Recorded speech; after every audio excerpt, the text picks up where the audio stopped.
Hey everybody, it's Kevin at Body, Mind, and Soul, and we're going to talk about this full moon that we have coming up Tuesday, tomorrow on April 23rd. This is going to happen at 6:49 p.m. Central Standard Time, all right? And it's going to happen in the very deep and watery sign of Scorpio. Now, full moons, of course, happen every month when the sun and the moon are in opposite signs at the exact same degree. And in this particular case, what we have is the sun right here at 4 degrees Taurus. That means the moon will be directly across in the opposite sign of Scorpio at 4 degrees, all right? And full moons always kind of create a sense of tension. The moon rules our emotions and feelings. So when the moon is full, we can think about, our emotions and feelings being very intense at that time. And so what I'm going to do is, I'm going to read a little over the blog here just to see what we might expect with a full moon in Scorpio. All right, now, words like transformation, depth, intensity, death, rebirth are associated with this watery signs. And the water signs are very feeling signs. They're very much connected with their intuition, okay? Now, looking over keywords like transformation, depth, intensity, death, and rebirth, it becomes quite obvious that a full moon in Scorpio can be serious business. Go deep or go home is the mantra for a Scorpio full moon. As mentioned earlier, death is a keyword linked to the Scorpion. In fact, in most tarot decks, the death card is associated with the sign of Scorpio. Gut level honesty is an attribute of Scorpio, and when we put this gut level kind of honesty with the word death, we can be left asking ourselves, what needs to die or is dying in my life? What needs to be released? Have I been in denial and am I afraid to admit that something is over in my life? And when we're speaking of death here, we're speaking on it very symbolic terms. Rarely ever have I ever seen it mean anything physical. It's, like I said, it's symbolic. Like, what needs to go? What do we need to surrender? Okay? In some situations, you may no longer be in control, and the only other option is to surrender to a power greater than yourself. A full moon in Scorpio means we have to get honest with ourselves on a level that can be emotionally raw and painful.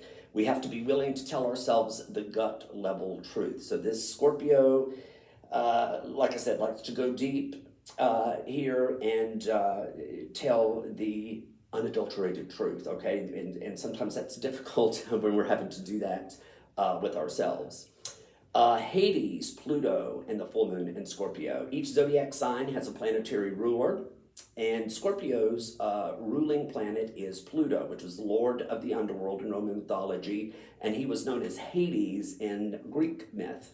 During this full moon, Pluto will be making a square, a difficult aspect to this to the sun and the moon. Okay, so here's Pluto. Let's find Pluto. Pluto is in the early signs of Aquarius. Here, right here, there's Pluto making a square, a difficult aspect to the sun, and then also the moon, okay? Pluto was an intense and mysterious god who was lonely and spent large amounts of time to himself until he abducted Persephone and made her his bride. Persephone, in turn, became the queen of the underworld. When Pluto makes an aspect to the sun or the moon, or in this case, when he makes an aspect to both luminaries, we can feel like we're being abducted, dragged down into the underworld like Persephone. Of course, this underworld is symbolic, just like we talked about death being symbolic. When Pluto abducts us, he is pulling us down into the underworld of dark moods and emotions like depression, grief, or rage. These are intense emotions that can feel overwhelming, but trying to escape them or run away from them won't work when Pluto is involved. Transformation and deep change is Pluto's agenda. So our best bet is to sit with these feelings, listen to them, and make some attempt to try and understand what these darker moods and feelings are trying to tell us about ourselves and our lives. In fact, we've experienced the effects of Pluto collectively, okay, over the last 4 years as the United States had its Pluto return. Okay, so when the United States was found, we had Pluto in late Capricorn, and we just recently finished with Pluto in late Capricorn. Okay, so this started in 2020. And as I said, over the last 4 years as a nation, we had to look at what we truly value, what's important to us, and what needs a complete overhaul. Pluto's aspect to the full moon in Scorpio says we need to do the same thing this coming week in our personal lives. The number 8 and the full moon in Scorpio. 8 is an important number during this lunation. Scorpio is the 8th sign of the zodiac and is linked to the 8th house on the astrological wheel. Among other things, the 8th house is linked to the occult, mysteries, and psychic sense. In the modern day astrological classic Sextrology, authors Quentin Cox and Stella Starsky linked the 1970s toy, the Magic 8 Ball. Remember that? If you're a certain age, we always went to the toy section and played with the Magic 8 Ball.